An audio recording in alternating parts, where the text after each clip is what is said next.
께서 우리와 함께 하십니다. 좋은 아침입니다.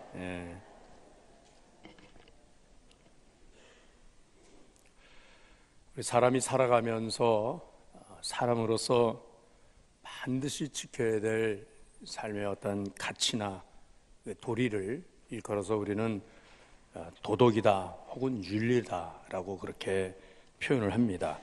무엇이 옳고 그른 것인지, 무엇이 선하고 악한 것인지 이것을 판단하는 기준을 윤리라고 그렇게 말을 하는데, 이 윤리에는 규범적 윤리와 상황적 윤리가 있습니다. 이 규범적 윤리라고 하는 것은 정해진 그 룰 안에서 절대로 불변하는 것입니다.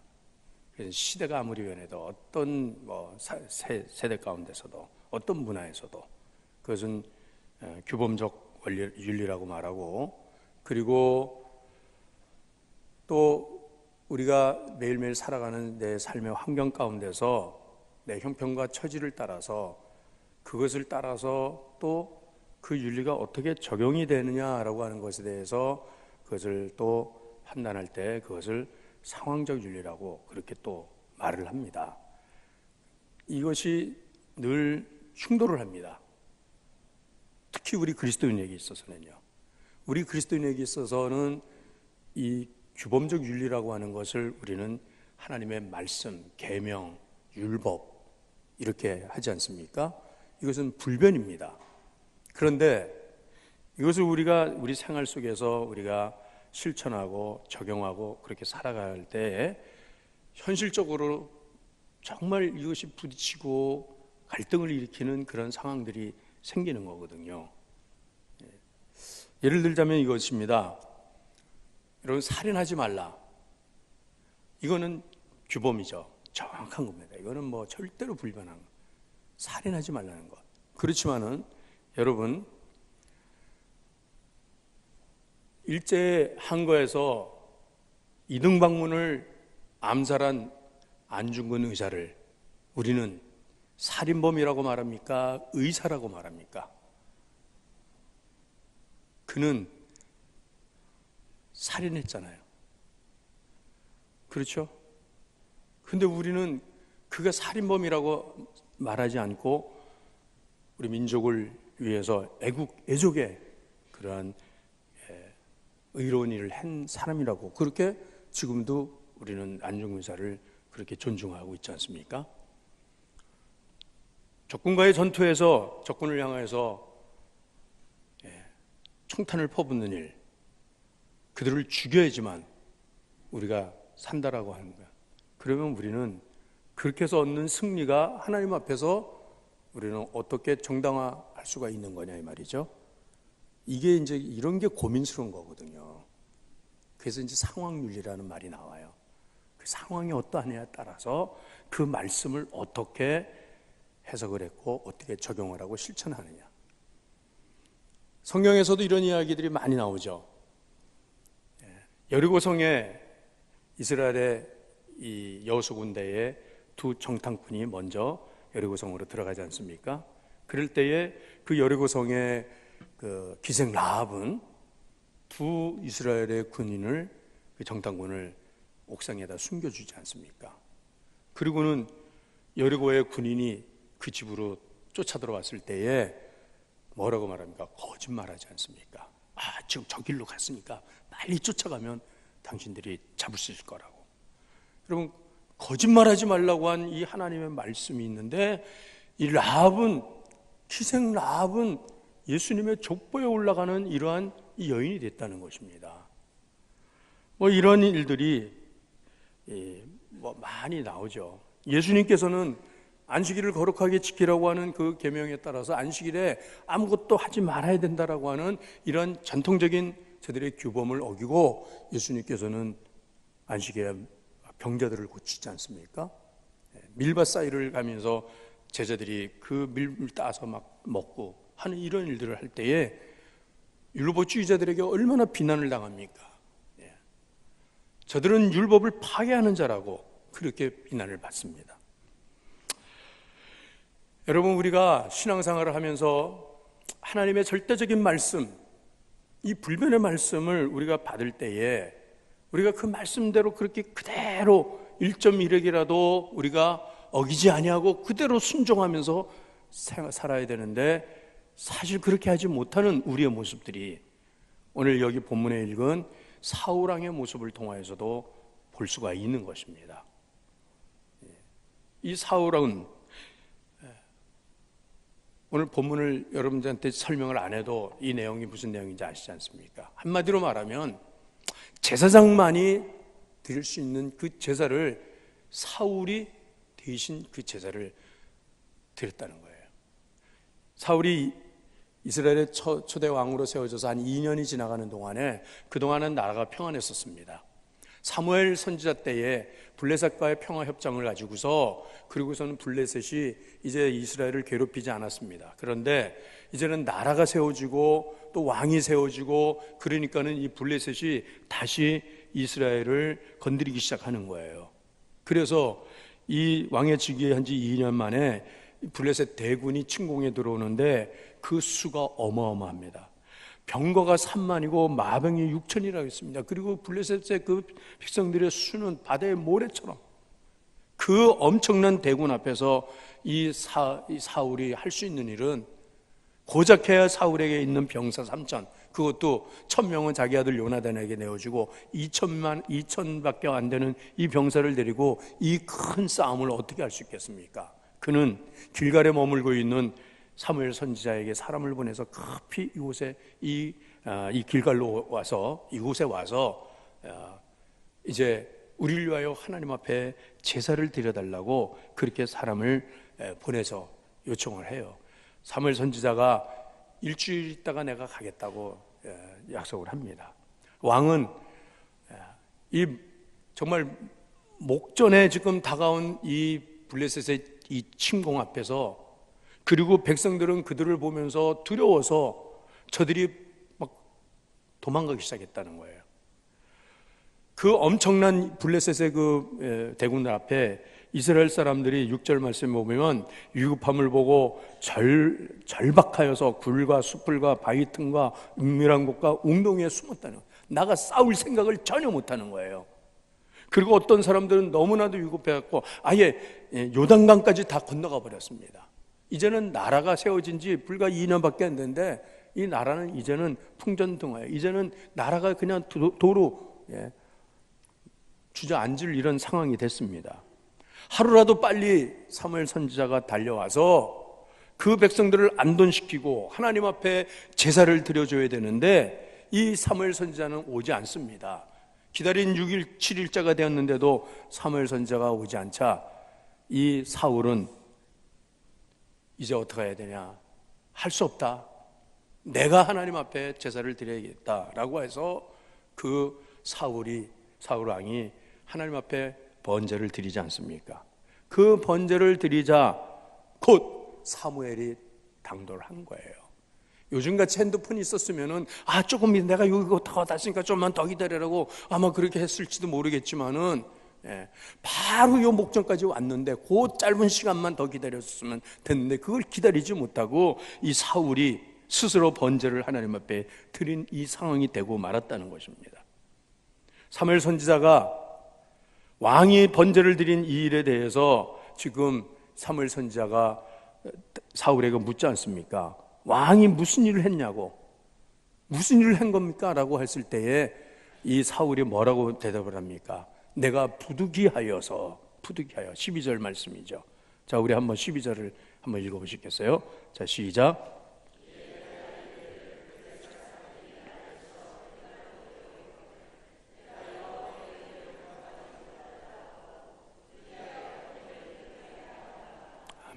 부득이하여 번제를 드렸나이다.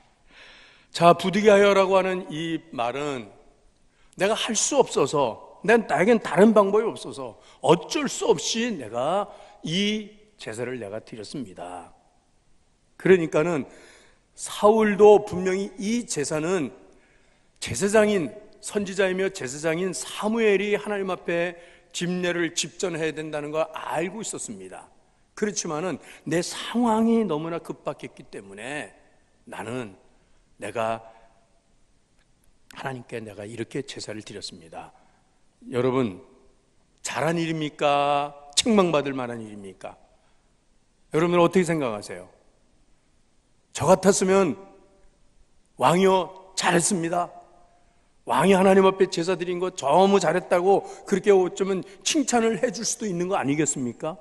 그런데 사무엘은 그러기는커녕 어떻게 말합니까? 왕이 망령때 행했다고 그러면서 하나님께서 왕의 나라를 영원히 세우지 않을 것, 이 나라를 다른 사람한테 옮길 거라고 그렇게 이 사울을 책망을 합니다.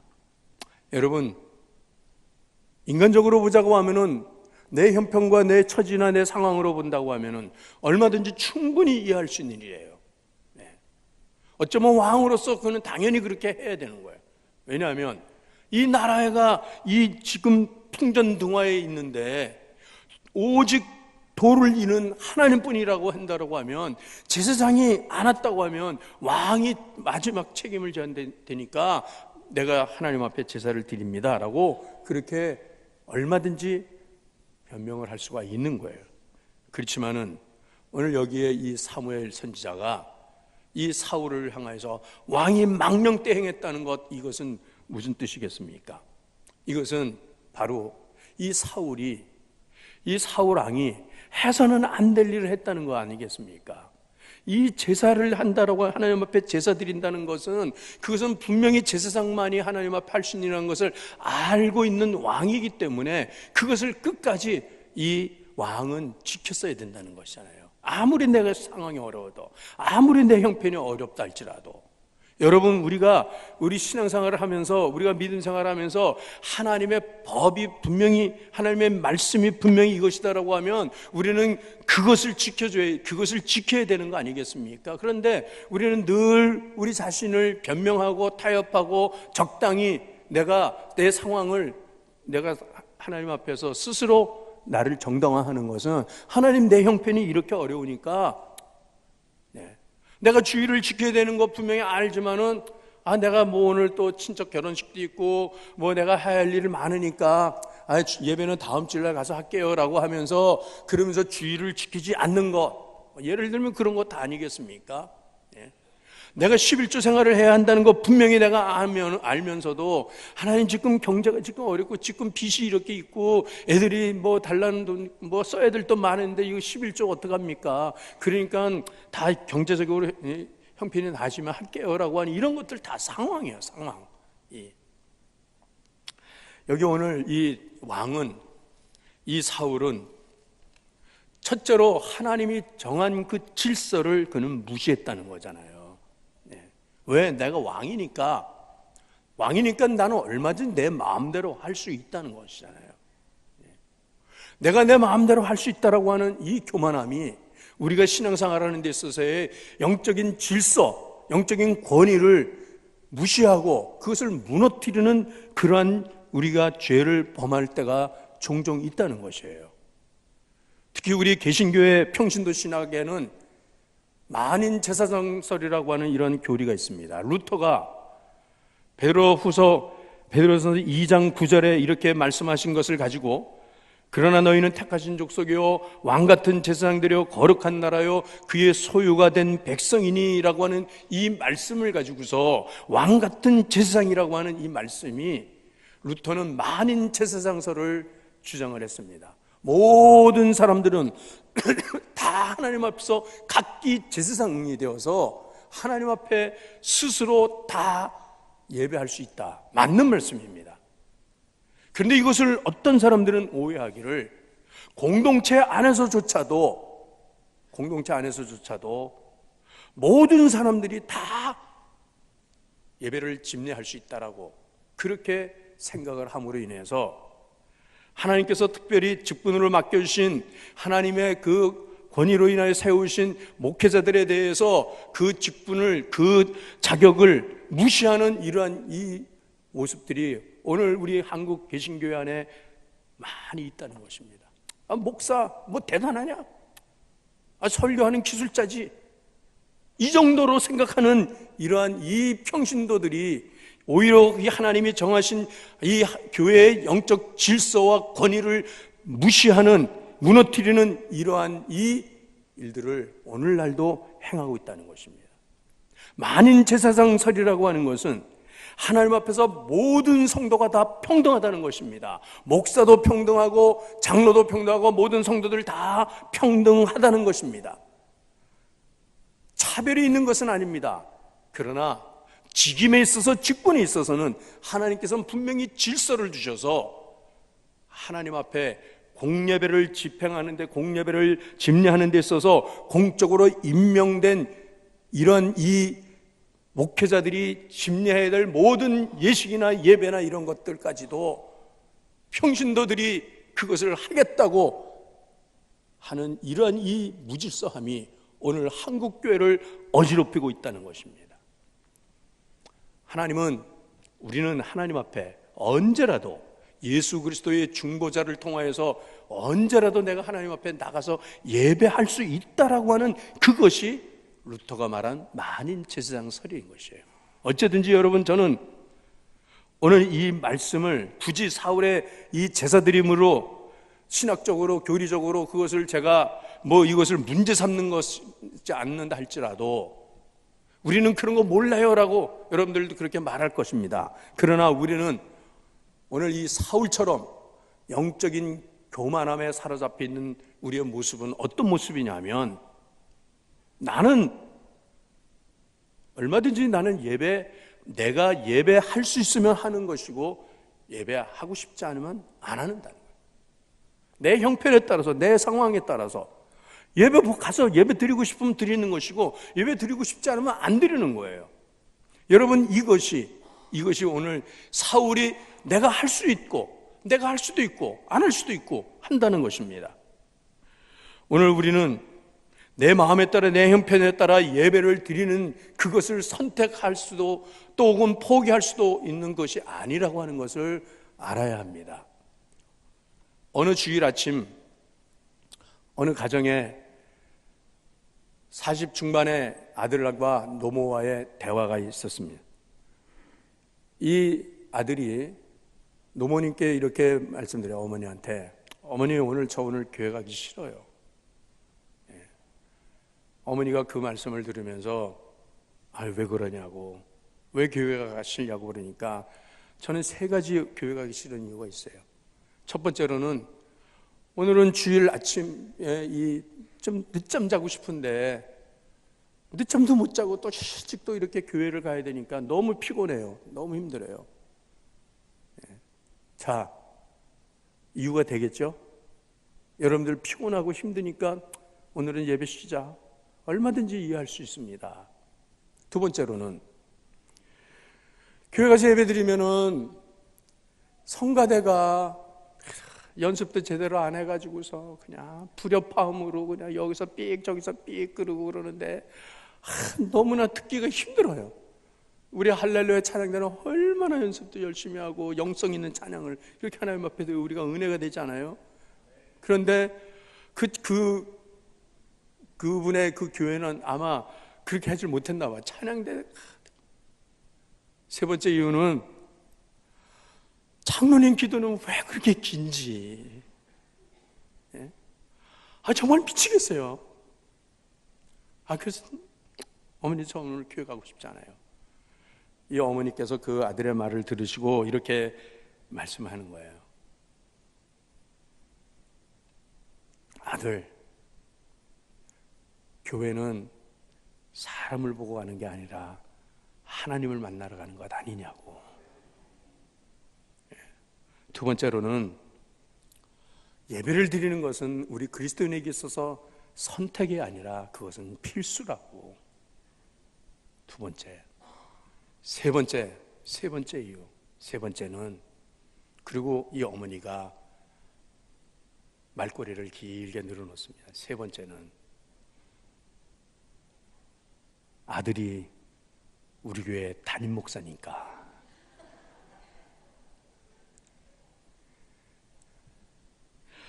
여러분, 목사인 저도 어떨 때는 정말 예배 드리고 싶은 마음이 없을 때가 있어요. 정말 부득이해서 할 수 없이 예배를 드린다라고 하면서 나가는 그 예배가 있다는 겁니다. 이건 솔직한 저의 고백이에요. 여러분들도 마찬가지일 겁니다.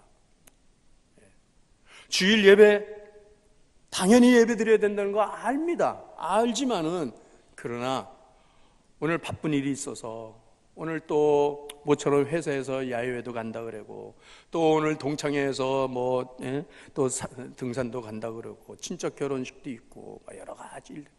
그러니까 예배는 다음 주에 가지 하고 여러분들 우리는 예배보다는 그런 세상적인 것들 이런 내가 해야 할 일들 이런 일들로 인해서 우리가 거기다 마음을 거기다가 빼앗겨 버리는 일들이 많다는 거죠. 혹은 예배는 오지만은 예배 안 드리고 설악산 가려고 하다 보니까는 찜찜해. 가다가 타이어라도 빵꾸 나갈 것 같고 무슨 사고라도 날 것 같고. 여러분 솔직히 말해서 하나님은 여러분들이 예배 드리지 않고 설악산 간다 그래서 하나님은 사고를 내게 하시는 하나님 아닙니다. 하나님 절대 그런 하나님 아니에요. 하나님은 사랑의 하나님이세요. 하나님을 그렇게 쪼잔하게 보지 마세요. 그렇지만은 이건 자기 감정이에요. 자기 감정이에요. 자기 마음이에요. 그냥 그게 뭔가 찜찜해가지고서 그래서 와서 그저 예배 그저 1시간 때우고 가면 그저 마음의 부담감 없이 또 한 주를 지나는 한 주일의 통과 의례로의 이 예배라고 한다고 하면 여러분 이 예배를 하나님께서 어떻게 그 예배를 받으시겠습니까? 우리 한국교회는 예배를 참 많이 드리는 교회입니다. 여러분 예배는 귀하고 좋은 것입니다. 예배는 드리면 드릴수록 하나님이 기뻐하시는 그런 예배가 되는 줄 믿습니다. 예배를 잘 드리는 성도는 예배 안 드리는 성도보다 당연히 하나님께서 기뻐하시겠죠. 사랑하시겠죠. 왜냐? 하나님은 예배하는 자를 찾으신다고 하셨으니까요. 그러나 그 예배가 단지 형식적인 예배에 끝나고 단지 종교 행사로서의 그저 땜질하는 그런 하나의 프로그램으로서 진행되는 예배라고 한다고 하면 오히려 하나님은 그 예배에 역겨워하신다는 거예요. 그 예배를 지겨워하신다는 거예요. 이사야서 1장 11절에서 13절 말씀에 하나님께서는 이스라엘이 수없이 드리는 제사에 대해서 이렇게 말씀하십니다. 우리 함께 같이 읽겠습니다. 시작. 내게 무엇이 유익하뇨? 나는 순양의 번제와 살찐 짐승의 기름에 배불렀고 나는 수송아지나 어린 양이나 순염새의 피를 기뻐하지 아니하노라. 너희가 내 앞에 보이러 오니 이것을 누가 너희에게 요구하였느냐? 내 마당만 밟을 뿐이니라. 헛된 재물을 다시 가져오지 말라. 분향은 내가 가증히 여기는 바요 월삭과 안식일과 대회로 모이는 것도 그러하니 성회와 아울러 악을 행하는 것을 내가 견디지 못하겠노라. 아멘. 여러분 우리가 하나님께 예배하면서 내가 더 하나님께 순종하면서 하나님의 말씀을 귀중히 여기는 삶을 살기 위해서 그리고 나 자신을 하나님 앞에 제물로 바치는 이런 예배가 되지 아니하고 하나의 종교 의식으로만 드리는 예배에 수많은 제물을 잡아와서 짐승의 제사를 뿌리고 피를 뿌리고 기름을 태우고 하는 이것에 대해서 하나님께서는 막 역겨워하신다는 것이잖아요. 그러니까 우리는 이 하나님의 이 예배하는 것을 하나의 어쩌면 이것을 예배 만능주의, 예배 제일주의로 그렇게 우리가 이것을 예배를 고착화시키면 안 된다는 것입니다. 예배는 살아계신 하나님과의 만남입니다. 교제입니다. 그 하나님께 기름 부으심을 받는, 하나님께 내 자신을 산제물로 드려지는 이 시간이 예배 시간이라는 것이에요. 일찍이 이스라엘은 하나님을 어떠한 저들의 종교적인 틀 안에 가둬버렸고 그렇게 해서 그것이 지금 계속 내려오고 있는 거예요. 사무엘이 아직 어린 나이였을 때, 어린 시절이었을 때 엘리 제사장이 그 나라를 다스리고 있었습니다. 그때에 아직 왕이 세워지기 전이었으니까 그때에 블레셋이 또 이스라엘을 그 당시에도 블레셋이 저들 침공해 들어와요. 그래서 이스라엘의 병사들 젊은이들이 나가서 맞붙어 싸웠지만 4,000명이 전사를 하고 말았어요. 그때 엘리 제사장은 우리가 이 전투에서, 이 전쟁에서 패한 것은 여호와의 궤를 앞세고 가지 않았기 때문이다 해서 다시 블레셋이 다시 침공에 들어올 때는, 그럴 때는 이 두 아들 홈리와 비느하스를 앞세워 가지고 여호와의 궤를 들고 나갔습니다. 그런데 여러분, 그 전쟁에서 그래서 그들이 승리했습니까? 여호와의 궤를 들고 나갔기 때문에. 그 전쟁에서 3만 명이 더 죽어버리고 말았어요. 3만 명이 여호와의 궤를 앞세고 갔는데, 이게 뭐예요? 하나님을, 여호와의 궤 안에, 언약궤 안에 하나님을 가둬놨다는 것입니다. 하나님은 언약궤 안에 가둬 계시는 하나님이 아니시라는 것입니다. 언약궤를 자기들의 이기적인 도구로 사용했다는 것입니다. 여러분, 우리는 하나님께 예배하는 것을 내 수단과 내 소원의 성취를 위한 수단으로 그렇게 하나님 앞에 드리는 예배가 되어서는 안 된다는 것입니다. 일주일 동안 내 생활을 내 마음대로 알고 살면서 이런 죄 저런 죄 지었을 때에 우리가 기도할 때마다 늘 기도하지 않습니까? 하나님, 한 주간 동안 알고 지은 죄 모르고 지은 죄가 많습니다. 하나님 용서해 주세요. 여러분, 이 예배 한번 드리면 한 주간에 있었던 모든 죄를 하나님 다 탕감해 주시는 예배가 면죄부가 되는 거냐라고 하면 절대로 그것이 아니라고 하는 것입니다. 여러분, 예배는 무엇입니까? 그 예배를 통하여 하나님과의 만남을 갖고 그 하나님께서 하시는 그 말씀을 들음으로 말씀에 순종하는 삶을 살겠다고 결단하는 것이 우리의 예배가 되어야 한다는 것입니다. 예배는 수없이 드리지만은 하나님 말씀은 전혀 순종하지 않냐고, 오히려 그 예배가 부적이 되고 만다는 거예요. 예배. 여러분, 부적이 뭐예요? 그것은 거기다가 그 신을 거기다 가둬놓는 게 부적이에요. 성경은 한 줄도 읽지 않으면서 이 성경책을 자동차 뒷좌석에다가 이렇게 모셔 두고 다니면 사고가 나지 않습니다. 예? 성경은 입술로 달달달달 외우지만은 그러나 그 말씀을 순종하지 않으면서, 그러면서 나는 성경 이렇게 많이 읽으니까는, 나는 성경 암송하니까, 그러니까 하나님이 나를 사랑하시고 나를 축복하실 거야. 이건 잘못된 신앙이라는 것입니다. 오늘 여러분, 우리는 이 사울이 오늘 이 책망을 받았음에도 불구하고 사울이 깨닫지 못하고 이 말씀 뒤에 15장에 가보면 아말렉과의 전투가 또 벌어져요. 그때에도 사무엘 선지자는 하나님께서 이 전쟁에 승리하게 해줘서 너희가 아말렉에서 얻는 모든 그런 전리품들이 있으면 그거 다 진멸하라고 그렇게 명령하지 않습니까? 그러나 사무엘은 그 말씀을 순종하지 않았어요. 그들에게 얻은 그 많은 전리품 가운데서 소와 양 기름진 것들은 자기를 위하여 떼어놨습니다. 그런데 사무엘 선지자가 찾아와서 이 짐승의 소리가 뭐냐고 물어보니까는, 이 사울이 뭐라고 변명을 합니까? 뭐라고 거짓말을 합니까? 사무엘상 15장 22절에 사무엘이 읽겠습니다. 시작.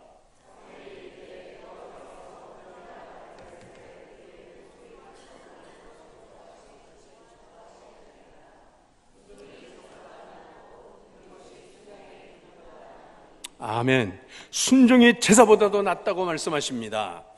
여러분, 우리가 1000만 제사를 드린다 할지라도 말씀 듣고 순종하지 않으면 여러분, 그 1000만 제사가 아무 소용이 없다는 거예요. 오늘도 여러분, 우리가 예배를 나온다는 것은, 예배를 드린다는 것은 나를 하나님 앞에서 산 제물로 내가 하나님 앞에 바쳐지는 것이고 순종하는 삶을 살겠다고 오늘도 선포되어지는 말씀을 통하여, 듣는 말씀을 통하여서 여러분, 우리는 오늘도 하나님의 법을 따라 살겠다고 하는 이러한 결단이 우리에게 있어야 될 줄로 믿습니다. 상황과 형편은 모든 사람에게 다 동일합니다. 다 어렵고 다 힘듭니다. 그러나 우리 그리스도인에게 있어서는 우리는 이 현실 가운데서, 이 상황 가운데서 우리는 그 가운데서 하나님을 볼 수 있어야 한다는 것입니다. 그래서 그 하나님의 법에 더 우리는 집중해야 하는 것입니다. 이스라엘이 애굽에서 출애굽했을 때에 홍해바다를 직면하지 않습니까? 앞에는 파도가 넘치는 홍해바다가, 집채만한 파도가 덮치고 있고 뒤에는 애굽의 군대가 추격하고 있습니다. 이 절망스러운 이 상황에서, 진퇴양난에서 백성들은 원망하고, 그리고 모세를 돌로 치고 다시 애굽으로 돌아가죠. 이 상황에서 우리가 할 수 있는 건 뭐냐? 저들은 다시 애굽으로 가자는 것입니다. 세상적인 방법으로 도로 살아가려고 했다는 것이에요. 그렇지만은 그때 하나님께서는 모세에게 뭐라고 말씀하셨습니까? 출애굽기 14장 13절 14절 말씀 우리 같이 읽겠습니다. 시작.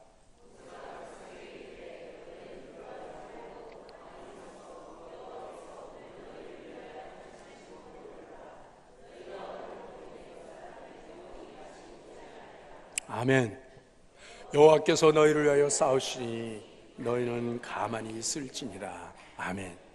여러분, 어쩔 수 없는 이 조급한 상황에서, 이 절박한 이 환경 가운데서 내가 할 수 있는 일이 무엇이냐라고 하는 것보다는 우리는 하나님께 맡겨드려야 한다는 것입니다. 그러면 하나님께서 하실 것이라는 것입니다. 우리는 나의 어려움을 인하여서 부득이하여 행하는 어떤 일로 인하여서 하나님의 법을 무너뜨릴 수가 없습니다. 하나님의 법을 무시할 수가 없습니다. 혹시라도 지금 내 마음은 아닌데 내 환경이 그래서 하나님 할 수 없어요. 내가 그래서 이렇게 선택했습니다. 내가 그냥 이렇게 합니다라고 그렇게 해서 나를 아무리 변명한다 할지라도 여러분, 아닌 것은 아니라고 하는 것 때문에 여러분, 우리는 하나님의 말씀으로 돌아가야 합니다. 오히려 내 어려운 환경 가운데서 내가 종종 넘어집니다. 내가 포기합니다. 그럴 때 하나님, 나에게 믿음을 더하여 주옵소서. 내 믿음이 부족해서 그렇습니다. 부득이한 헌신, 할 수 없어서 마지못해서 하는 봉사, 부득이한 사역, 어떤 것들이라도 여러분, 그것이 하나님을 감동시킬 수 없다라고 하는 것. 오늘 여러분, 무엇보다도 우리의 예배가 하나님 앞에 영과 진리로 드려지는 산 제사가 될 수 있기를 원합니다. 예배자로서 우리는 실패하지 않기를 바랍니다. 우리의 삶이 하나님의 말씀을 듣고 그 말씀을 따라서 내 형편과 상황을 말씀으로 다스려야지, 내 환경이, 내 형편이 하나님의 말씀을 제쳐놓고 나를 정당화시키고 나를 합리화시키면서, 그러면서 하나님 왜 나를 사랑해 주셨냐고, 하나님 왜 내 어려운 형편을 구원해 주셨냐고, 그렇게 우리는 할 수가 없다는 것입니다. 오늘 우리 진광에 사랑하는 가족 여러분, 매일매일의 삶이 힘들고 어렵습니다. 답답한 일을 당하고 여러분, 어떻게 출구가 어디 있지 알 수 없다라고 할 때, 그럴 때 여러분, 우리는 더 하나님 말씀을 찾아야 됩니다. 더 말씀에 순종하십시다. 그리고 하나님, 나에게 믿음이 더 부족, 나에게 더 믿음을 더하여 주시고, 상황을 핑계 삼아 불순종했던 나의 행위를 하나님 앞에 회개하고 더 하나님 말씀 굳게 붙들고 살아야겠다고 하는 이 기도가 오늘 이 말씀을 통하여 하나님 앞에 저와 여러분이 드려지는 오늘 귀한 말씀 되시길 주의 이름으로 축원합니다. 우리 함께 기도하시겠습니다. 하나님, 제가 말씀에 더 가까워지게 하여 주시고 내 형편과 상황을 하나님의 말씀으로 다스릴 수 있는 믿음을 더하여 주옵소서. 우리 함께 기도하십시다. 우리 아버지 하나님, 오늘도 예배하는 자로 주님 앞에 나오게 하여 주신 것을 하나님 감사합니다. 주님, 저희가 말씀을 알지만, 주의 법을 알지만 우리의 믿음이 부족하여 다 행하지 못하는 우리의 약한 모습을 주님 불쌍히